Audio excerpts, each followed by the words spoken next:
Guys, welcome back to my channel Arshi Mukherjee. আজকের ভিডিওটা একদম আলাদা বন্ধুরা। আজকে আমি তোমাদেরকে একটা স্পেশাল জায়গা দেখাতে নিয়ে এসেছি। আই এম শিওর আমার ছোট বন্ধুরা এবং আমার ভাই বোনেরা এটা দেখে ভীষণ মজা পাবে। কলকাতার নেহেরু চিলড্রেন্স মিউজিয়াম। এই মিউজিয়ামের বিশেষত্ব হচ্ছে এখানে বিভিন্ন দেশের, বিভিন্ন রাজ্যের এবং বিভিন্ন জায়গার পুতুল রাখা থাকে। শুধু তাই নয়, পুতুলের এখানে বিভিন্ন ধরনের রকম ভেদ তোমরা এখানে সব দেখতে পারবে। কত যে বিদেশি পুতুল দেখেছি এখানে, তোমরা নিজেরাই দেখতে থাকো। ওফ, জাস্ট দারুণ। ঠিক এই কোনায় রাখা ছিল একটি সুন্দর জাপানিজ পুতুল, যে নাকি একটি জাপানিজ ড্রেস পরেছিল। এই দেখো বন্ধুরা, তার পাশেই একটা হন্টেড ডল রাখা ছিল। কেন জানি না এই পুতুলের ভিড়ের মধ্যে আমার একা একা থাকতে না খুব ভয় লাগছিল। মনে হচ্ছিল যেন ওই পুতুলগুলো আমার দিকেই তাকিয়ে আছে, কিছু একটা বলতে চাইছে। এই দেখো, এই রোতে রাখা ছিল নিজ নিজ রাজ্যের পোশাক পরা বট বউয়ের পুতুলের জুটি। তামিলনাড়ু, অন্ধ্রপ্রদেশ, জম্মু কাশ্মীর, ঝাড়খণ্ড, আসাম, পাঞ্জাব, হিমাচল প্রদেশ, হরিয়ানা, গুজরাট, ওড়িশা, মহারাষ্ট্র এবং আমাদের প্রিয় পশ্চিমবঙ্গ। আরও এরকম অন্যান্য কত কি যে ভালো লাগছিল পুতুলগুলোকে দেখতে।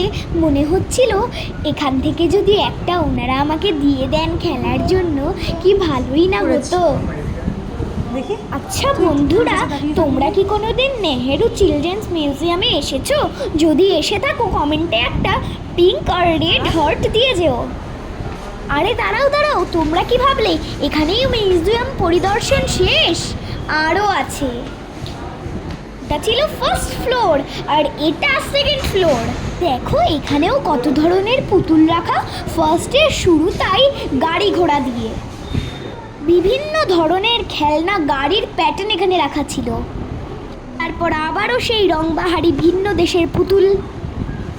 পুতুল আর পুতুল, এ যেন পুতুলের সমাহার হাট। ওরে বাবা, আবার কেমন তরু পুতুল গো!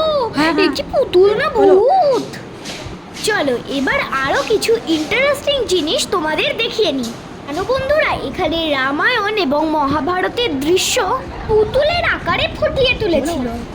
আর শুধু দেখো কত সুন্দর ছোট ছোট বাড়ি ঘর করে মহাভারতের প্রতিটা সিনকে তুলে ধরা হয়েছে।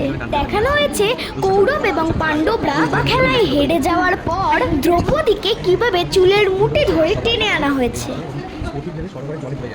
আমি শুধু ভাবছিলাম কি সুন্দরভাবে এগুলো সময় নিয়ে বানানো হয়েছে। বলো তো এটা কি? এটা ছিল নরকের দরজা। আর এই ছিল মহাভারতের যুদ্ধের পরিণতির দৃশ্য। এই দৃশ্যটা ছিল ভগবান শ্রীকৃষ্ণ যখন দেহত্যাগ করেছিলেন সেই দৃশ্য। চলো এবার দেখে নিই সর্বশেষ কিছু দৃশ্য রামায়ণের। এখানে দেখানো হচ্ছে অগ্নিদেব দশরথকে এমন একটা জিনিস দিয়েছিলেন যা দশরথের রানীরা খাওয়ার পর দশরথের ফুটফুটে সন্তানের জন্ম হয়। এদের মধ্যে সব থেকে প্রধান ছিলেন আমাদের সকলের প্রিয় শ্রীরাম। আমরা সবাই জানি ষড়যন্ত্র করে তাকে বনবাসে কিভাবে পাঠানো হয় এবং বনবাসে যাওয়ার পর দেবী সীতার সাথে কি কি ঘটে সব দৃশ্য এখানে দেওয়া হয়েছে। এটা তখনের দৃশ্য যখন লঙ্কারাজ সীতাকে হরণ করছিলেন। ছিলেন বানর সেনারা। এখানে দেখানো হয়েছে বানর সেনারা কিভাবে পাথরে রাম নাম লিখে তা দিয়ে ব্রিজ বানিয়ে কিভাবে সমুদ্র পারাপার করেছিলেন। এখানে হনুমানজিকে সবাই মিলে ধরে বেঁধে লঙ্কারাজের সামনে নিয়ে আসে তার ইচ্ছায়। এরপর এটা ছিল যুদ্ধের জন্য প্রস্তুতি পর্ব।